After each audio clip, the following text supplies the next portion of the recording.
கெர்ச்சிக்கும் சிங்கம் போல சாத்தான் வந்தாலும் யூதா ராஜா சிங்கம் என்னில் உள்ளதால் போர் முனை நின்று போராடுவேன் நான், ஜெயம் பெற்று உமை உயர்த்துவேன். போர் முனை நின்று போராடுவேன் நான், ஜெயம் பெற்று உமை உயர்த்துவேன். ஆம் பிரியமானவர்களே, ஏசப்பா நம்மளோட இருக்கிறார். வானத்தையும் பூமியும் அண்ட சராசரங்களையும் படைத்தவர் ராஜாதி ராஜா வரப்போகிறார் அதி சீக்கிரத்திலே. நன்றாக கவனியுங்கள். இந்த பூமி உருண்டு கொண்டிருக்கிறது. உருண்டு கொண்டிருக்கும் பொழுது எந்த இடத்தில் இருந்தாலும் அந்த இடத்திலே சுரண்டு வந்து கொண்டு தான் இருக்க வேண்டும்.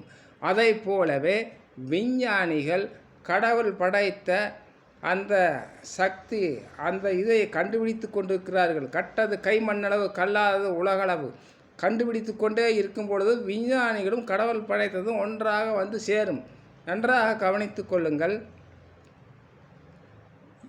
முஸ்லீம் மார்க்கத்திலும் கிறிஸ்துவ மார்க்கத்திலும் பைபிள் பழைய ஏற்பாட்டிலே ஒன்றாக இருக்கிறது. நன்றாக கவனிங்கள். இந்து சமயத்தில் கேட்டிங்கன்னா, இந்து சமயத்தில் வட திசையிலே இறைவனுடைய சன்னிதானம் இருக்கிறது. அதுக்கு நேராக படி போடக்கூடாது என்பார்கள்.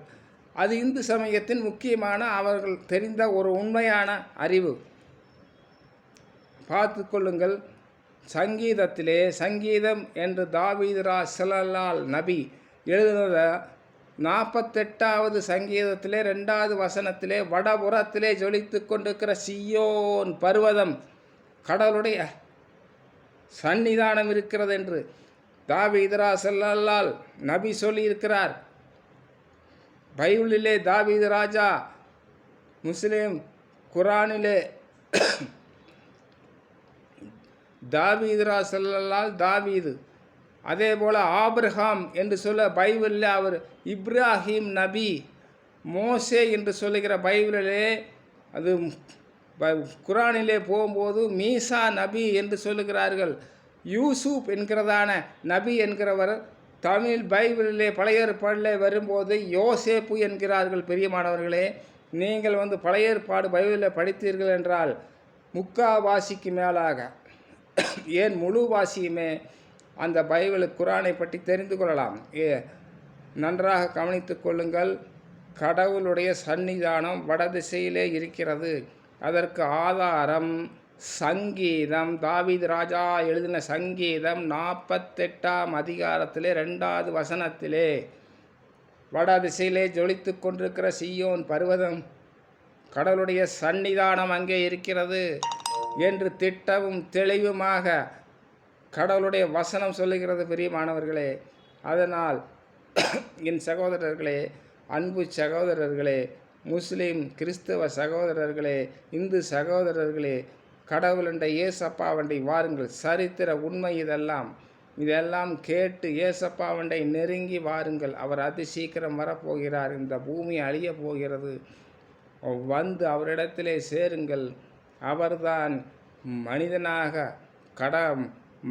மனிதனுக்காக கடவுள் பூமியில் அவதரித்து அவர் சரித்திரத்தை 2ஆக பிரித்தார்.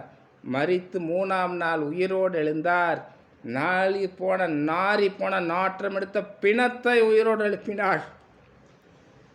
அநேக பிணங்களை எழுப்பியிருக்கிறார். ஆனால் நாறி போன நாளான பிணத்தை உயிரோடு எழுப்பின நபி இயேசு என்கிறார். ஈசாஸ் நபி ஸல்லல்லாஹு என்கிறத முஸ்லீம் மார்க்கத்திலே வரும் இயேசுவை பற்றி. அந்த நபி, அவர் உயிர் கொடுக்கும் நபி, அவர் எழுப்பியிருக்கிறார்.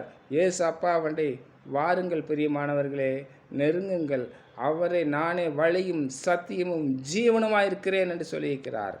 அதனால் இயேசு அப்பாவண்டை வந்து நெருங்கி கும்பிடுங்கள். இயேசு அப்பா உங்களை ஆசீர்வதிப்பார். இந்த பூமி சதமல்ல, அழிந்து போக போகிறது. அது டைம் முடிந்து விட்டது. கர்த்தர் உங்களை ஆசீர்வதிப்பார். God bless you.